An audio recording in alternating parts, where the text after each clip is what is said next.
بسم الله الرحمن الرحيم. في هذا الفيديو غادي نتعرفوا على la formation de l'ATP par la respiration cellulaire et la fermentation. Tout d'abord, on doit comprendre que la respiration cellulaire nécessite l'oxygène et les mitochondries. Par contre, la fermentation ne nécessite pas les mitochondries et ne nécessite pas l'oxygène. Donc, mais la respiration fournit une grande quantité d'ATP. Par contre, la fermentation fournit une petite quantité d'ATP. L'ATP, c'est une molécule énergétique qui est nécessaire au fonctionnement cellulaire, par exemple la synthèse des protéines et aussi pour la contraction musculaire. On voit ici l'ATP, l'hydrolyse de l'ATP va donner l'ADP plus PI et aussi elle se régénère à part cette ADP et ce PI peut régénérer l'ATP. Donc, l'ATP, quand elle s'hydrolyse, elle fournit l'énergie. Énergie utilisée pour les travaux cellulaires. Les travaux cellulaires, par exemple, la synthèse biochimique et les mouvements musculaires, les mouvements des fibres musculaires. Donc, l'énergie fournie par les réactions de la respiration ou d'une fermentation. L'énergie stockée dans le glucose va se dégrader par la respiration ou bien la fermentation et ils vont donner l'ATP qui est nécessaire aux cellules. Tout d'abord, on va voir, on doit comprendre que la respiration et la fermentation ont une étape commune qui est la glycolyse et qui se fait dans le hyaloplasme, dans le cytoplasme. Donc, le glucose entre dans la cellule. Quand il entre dans la cellule, la formule du glucose, c'est 6H12O6. Comme vous voyez, il contient 6 carbones. 6 carbones, il va s'oxyder. Que veut dire s'oxyder? Il va se dégrader. En quoi? Il va se dégrader en acide pyruvique. 2 acides pyruviques, C3H4O3. C3H4O3, c'est l'acide pyruvique. Donc, cette oxydation va fournir 2 acides pyruviques et 2 R'-H2. Cet R', c'est un transporteur des électrons et des protons. C'est un transporteur qui contient l'énergie. Mais cette énergie doit être transformée en ATP, va être fournie en molécules d'ADP plus PI pour fournir de l'ATP. Ce R seulement, c'est un transporteur. Il y a 2 types de transporteurs, NAD. Le NAD qui se trouve dans le hyaloplasme et dans le mitochondrie, et le FAD qui se trouve uniquement dans mitochondries. Donc, dans le hyaloplasme, en absence d'oxygène, il se fait la glycolyse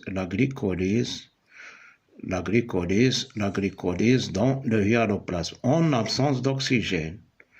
Elle se fait soit pour la respiration, soit pour la fermentation. C'est une phase commune. C'est une phase commune entre la respiration et la fermentation. فترة مشتركة بين التنفس والتخمر. Donc, on voit 6 carbones dans le glucose, dans le pyruvate, c'est 3. C'est 3. Donc, cette molécule, cette grosse molécule, se scinde, يعني كتقسم de C3H4O3. Aussi, il se forme 2 ATP. À partir de 2 ATP plus PI, il y a formation de l'ATP et il y a réduction de 2 R' qui vont capter l'énergie, les protons et les électrons. Donc le résultat de la glycolyse, c'est 2 pyruvates, 2 R'H2 et 2 ATP. Donc, à partir de là, soit la cellule contient, quand il contient l'oxygène, et les mitochondries, elle va se faire la respiration cellulaire. Par contre, si elle ne contient pas l'oxygène, elle va se faire la fermentation. On va commencer par la présence d'oxygène dans un milieu aérobie. Dans un milieu aérobie qui contient l'oxygène, wasat hawaï. Donc, le glucose, quand il se transforme en pyruvate, il va entrer dans la mitochondrie. On sait que la mitochondrie est un organite intracellulaire qui se trouve dans le hyaloplasme. Il contient 2 membranes, une membrane externe et une membrane interne. La membrane interne contient des crêtes, des invaginations. La membrane externe ressemble comme les autres membranes des autres cellules. La membrane externe contient également de protéines que de lipides, mais la membrane interne contient beaucoup de protéines que de lipides car il contient les enzymes nécessaires pour l'oxydoréduction. Donc, le pyruvate entre, il va se faire des décarboxylations. Il va s'enlever des carbones qui va donner le gaz carbonique et des déshydrogénations qui vont libérer les protons et les électrons que vont capter les transporteurs R, NAD et FAD. C'est le cycle de Krebs. Dans le cycle de Krebs va former l'ATP et il va former les NAD et les FAD qui sont des transporteurs d'énergie et il se forme 2 ATP qui est net. Après, il va venir la troisième étape qui est la chaîne respiratoire qui va se faire dans la membrane interne qui est riche en enzymes. Les transporteurs RH2 vont s'oxyder, il va faire une oxydation, ils vont libérer leurs protons et leurs électrons. Les protons vont suivre la membrane interne, comme ils sont riches en énergie, ils vont donner une force pour que les protons passent de l'espace intermembranaire vers la matrice. Après, il va se former entre l'espace intermembranaire et la matrice un gradient, un potentiel, un gradient. Il va se former beaucoup de protons dans la matrice que dans l'espace intermembranaire. Donc on va voir ici comment il va se faire, la troisième étape qui va se faire dans la membrane interne, les, les, les transporteurs des protons vont s'oxyder et elles vont libérer leurs électrons et leurs protons. Les électrons vont passer dans des protons, dans des enzymes qui sont fixées dans la membrane interne et ils vont passer d'une enzyme à l'autre, jusqu'à l'oxygène qui est le récepteur récepteur final des protons et d'électrons المتقبل النهائي للإلكترونات والبروتونات الذي سيتحول إلى الماء. Le récepteur final des protons et des électrons qui va se transformer en eau. Donc l'oxygène va être réduit. Donc ces électrons qui vont passer par la membrane interne vont faciliter, vont donner l'énergie aux protons de passer de l'espace intermembranaire vers la matrice. Et il va se former un gradient, ça veut dire que les protons sont plus dans la matrice que dans l'espace intermembranaire et par la suite, ils vont passer par le pédoncule sphérique où il y a des enzymes que l'on appelle les ATP synthase et il va se former de l'ATP à partir de l'ADP plus PI, il va se former de l'ATP, une énorme quantité d'ATP. Donc l'équation bilan, on part de l'atome de la molécule de glucose qui contient 6 carbones, elle va être totalement dégradée. Dans la respiration cellulaire en présence d'oxygène. Elle va se former 6 CO2 et 6 H2O. Et aussi l'énergie.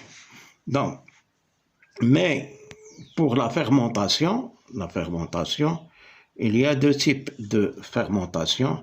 Il y a la fermentation alcoolique et la fermentation lactique. Quelle est la différence? La fermentation alcoolique libère le gaz carbonique, mais la fermentation lactique ne libère pas le gaz carbonique. En absence d'oxygène, elle se fait en absence d'oxygène, dans le cytoplasme, et ne nécessite pas les mitochondries et ne nécessite pas l'oxygène. Donc, la molécule de glucose va donner 2 ATP et 2 R+, et 2 RH2 et 2 acides pyruviques. C'est la glycolyse. Et comment va se passer? Cet acide pyruvique va fournir de CO2 et il va se transformer en éthanol de C2H4O, mais après que les transporteurs fournissent leurs protons et leurs électrons. Ils vont être oxydés et ils vont fournir aux acides pyruviques ces protons et ces électrons et ils vont se transformer en éthanol de C2H6O. Donc c'est la fermentation alcoolique. La fermentation alcoolique se fait à partir de l'acide pyruvique qui va être décarboxylé et il va libérer le gaz carbonique.